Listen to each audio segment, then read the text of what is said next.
Sa General Santos City, usa sa mga pinakaunang mall sa syudad ang nasunog human sa pagtayog sa linog sa milabayng gabi. Dugang detalye atong sayron pinaagi ni GMA RTV News Stringer, Gary Balantay. Gary. Yes, Real, as also imedya Merkulis sa gabi. Miulbo ang kalayo sa Quezano Mall of Jensan nga nagsugod sa ground floor parking area. Dayon mikatay kini ngadto sa old building kung asa nahimutang ang plastic wares, mga sapatos ug sanina. Hardware ingon man ang food court. Sanglit, miabot na sa General Fire Alarm ang sunog. Migamit ang dugang ekipo ang mga bumbero, samtang miabot sa ang Central 911 o mga fire volunteer gikan sa Davao City o kasigpit na lugar sa Region 12 isip mga backup. Pasado alauna Webes sa hapon, ideklarang fire out. Human sa 6 ka oras ng sunog, apan. Subning miulbo ang kalayo sa left wing mall sa pasado alas 6 sa gabi.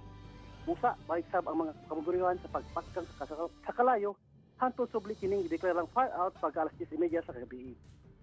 Anaa sa 90% sa mall building ang nasunog.